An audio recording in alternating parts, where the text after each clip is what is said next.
Magandang araw mga kaibigan. Gusto ko munang i-shout out at pasalamatan ang aking mga kaibigang researchers na nagpapadala sa akin ng mga post, articles, and videos.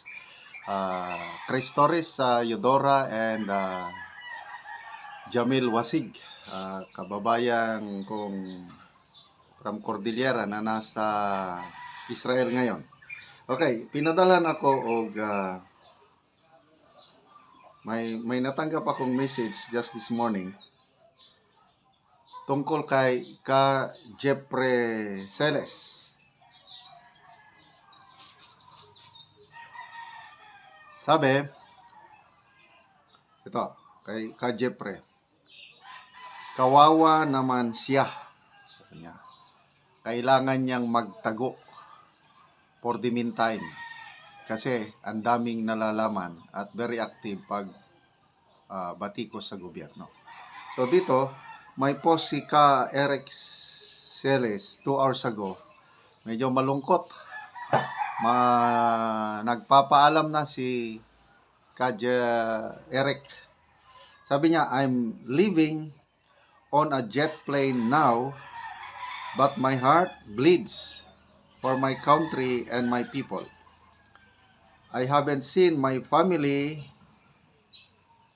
as I do this tactical option of self-preservation for long-term and a strategic fight in order to sustain the struggle against the evil regime of Marcos Romualdez and their communist terrorist conspirators, the CPP, NP, and NDF, especially their urban operatives.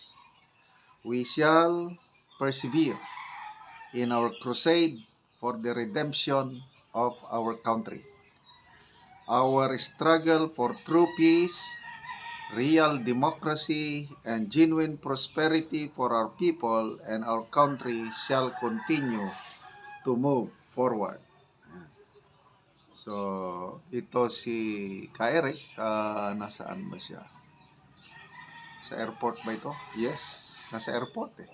Kaya I'm living on a jet plane. Opo. So, ito, may mga nag-ano sa kanya. Jamil Wasig, stay safe, Sir Eric. Be strong. Your struggle is for the good of our beloved Philippines. Praying that God will bless and protect you and your family. Keep your faith burning. God is our Savior through Jesus Christ our Lord. Nick Emmanuel, we are with you. Donna Chris, safe travel Eric. Okay. Bakit siya kailangang magtago?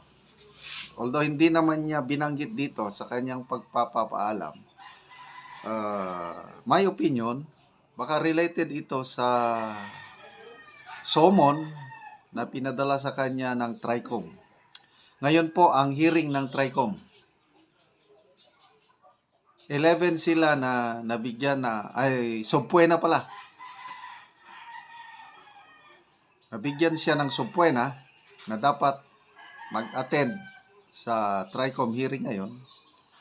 So, kung hindi siya mag-attend, ang next dyan is warrant of arrest na. Kaya sabi niya, it's a tactical fight for self-preservation and for the sake of our country. Magtago lang muna ako. Kasi, for sure, hindi siya mag-attend ngayon, ang susunod dyan is warrant of arrest.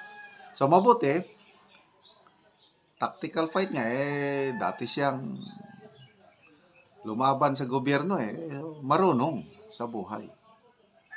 Kaya inunahan na niya habang wala pa siyang hold departure order, wala pang umalis.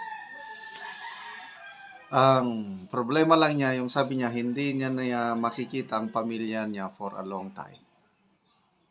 So, yun po ang masakit, mag-suffer ang kanyang pamilya. But sabi nga niya it's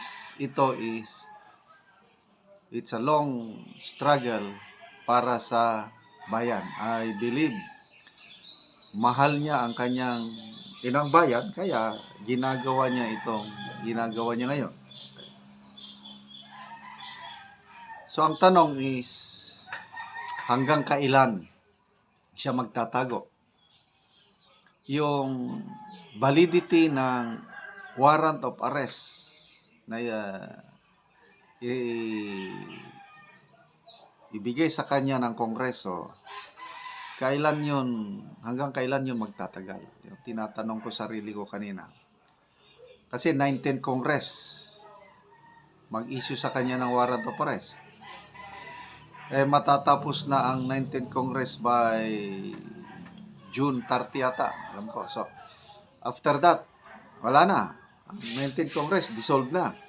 There will be another Congress, 20th Congress. Ang nire-research ko pa ngayon is, valid pa ba yung warrant of arrest na i-issue ng 19th Congress even after na-dissolve na ang Kongreso? Valid pa ba sa 20th Congress or kailangan mag-issue na naman ng panibagong warrant of arrest? Paki-comment ko yung mga nakakaalam nito, but I'm still researching. Wala pa akong nakitang kasagutan. Kagaya rin ni Attorney Roque, may warrant of arrest siya galing sa Kamara. So pagkatapos ng 19th Congress, wala na bang visa yung na-issue warrant of arrest sa kanya, but si Attorney Roque, nandun sa Netherlands, mag-apply na siya ng asylum. So, kung makakuha siya ng asylum doon, safety na siya. Kagaya yung nangyari nung kay Joma Sison, nag-asylum sa Netherlands. So, good luck ka Eric. Maraming nagdarasal para sa iyo. Yan, ang daming keep safe. Ana Risa, sabi niya, my prayers for you, ka Eric. You're one of the good and best vloggers. Hope you can still continue your vlogging wherever you are. I hope so. Kung saang bansa man siya mapunta, and I believe maraming susuporta sa kanya na yung financial requirements niya. Kasi bago lang siyang nag-ikot-ikot 5 countries, nagsasalita. Salamat sa mga nagmamahal kay ka Eric, and again, kailangan niya ng dasal ng sambayanang Pilipino. Mga kaibigan, salamat sa inyong pagsubaybay sa ating channel na nakakatulong kayo ng malaki sa tribong Talaandig ng Bukidnon.